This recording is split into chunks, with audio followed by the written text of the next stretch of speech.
Hello guys, welcome back to my channel. আবার চলে এসেছি আমরা লক্ষ্মী কিচেনে। আজকে বানানো হবে কাঁঠাল দানা ভর্তা। তো বন্ধুরা, কাঁঠাল দানাগুলো কেউ কিন্তু ফেলবে না, সবাই কিন্তু এগুলো অনেক কিছু রেসিপি করে খাওয়া যায়। তো আমি একটা সহজ পদ্ধতি দেখাচ্ছি আজকে, কাঁঠাল দানা ভর্তা। তো কাঁঠাল দানা ভর্তা করতে গেলে প্রথমে কাঁঠাল দানাগুলো ভালোভাবে ছাড়িয়ে নিতে হবে, ওপরের খোসাটা, ওটা শক্ত হয় সেই জন্য ওটা ছাড়িয়ে নিচ্ছি। আর লালটাও তুলতে পারলে ভালো হয়। দেখছো বন্ধুরা, গায়ে লাল লাল একটা আছে, ওটাও তুলতে পারলে ভালো হয়, কিন্তু আমি তুলতে পারিনি, সেই জন্য সব সমেত আমি মাখা করে নিয়েছি। তো এগুলো ঘষে ঘষে মানে বালি জায়গায় ঘষে ঘষে ওগুলো তুললে ভালো হয়, একটা কড়কড়ে জায়গায়, বালির মধ্যে নয় কিন্তু, তাহলে ওগুলোর মধ্যে বালি সব ঢুকে যাবে। সেই জন্য বলছি, প্রথমে ধুয়ে ভালো করে প্রেসারে সিটি মেরে নেবে, একদম সহজ উপায়। বন্ধুরা, এখন তো কাঁঠালের সিজন, কেউ কিন্তু কাঁঠালের দানা ফেলবে না। কাঁঠাল দানাগুলো প্রথমে ভালোভাবে ধুয়ে নেবে, খাওয়ার পরে ধুয়ে নিয়ে ওগুলো ছাড়িয়ে মানে ওগুলো শুকাতে দেবে, শুকানোর পরে ছাড়াতে সুবিধা হবে, নাহলে ওগুলো হরহর করে। এখানে আমি পেঁয়াজ কুচি নিয়েছি, হাফ পেঁয়াজ, আর কটা লঙ্কা নেব, সরষের তেল নেব, ব্যাস আমার কাঁঠাল ভর্তার দানা হয়ে যাবে। কিন্তু বন্ধুরা, সবাই কিন্তু জানে না এটা, সেই জন্য কীভাবে কাঁঠাল দানাগুলো খেতে হয় আমি আজকে আমার ভিডিওতে শিখিয়ে দিলাম।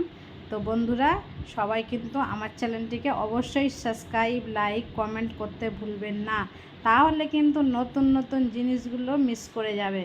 বন্ধুরা দেখো, লঙ্কাটা আমি এরমভাবে কুচি কুচি করে নিচ্ছি, আর পেঁয়াজটা তো কুচি করে দিয়েছি, তোমরা দেখতেই পাচ্ছ। তো অর্ধেক পেঁয়াজ নিয়েছি আর দুটো কাঁচা লঙ্কা নিয়েছি। এখানে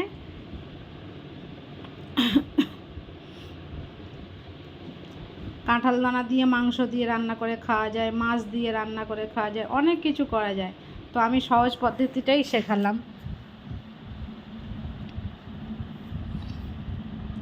এখানে দানাগুলো নরম অনেকটা হয়ে গিয়েছে, আর দেখছো লাল হয়ে গিয়েছে পুরো পানিটা। এর মধ্যে একটা আলু আমি দিয়ে দেব, তার কারণ একটু মাখো মাখো হবে। কাঁঠাল দানাটা তো শুকনো শুকনো, সেই জন্য ছড়ছড়ে হবে, ওই জন্য আমি একটা আলুর মধ্যে দিয়ে দিলাম, মাখাটা ভালো হবে। আলু দিয়েও একটা সিটি মেরে নিলাম, প্রথম কাঁঠাল দানাতে একটা সিটি মেরে নিলাম, তারপর আলু দিয়ে একটা সিটি মারলাম, দুটো সিটি দিলেই অস্থির।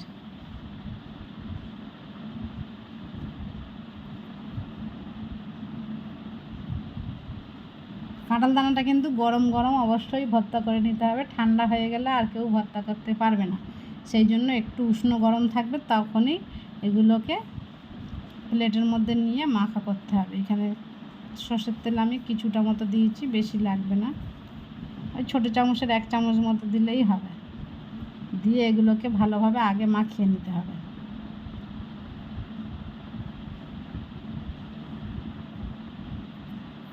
আলুটাকে এভাবে খোসা ছাড়িয়ে নিতে হবে। নেওয়ার পরে কাঁঠাল দানাগুলো আমি এর মধ্যে দিয়ে দিলাম।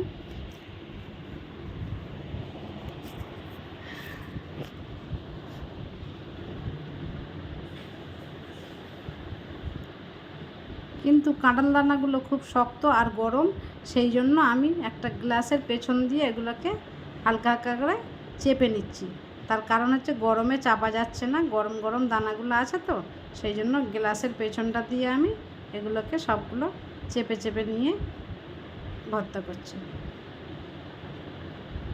সবগুলো চাপা হয়ে গিয়েছে, এবার এগুলোকে হাত দিয়ে মাখিয়ে নিচ্ছি।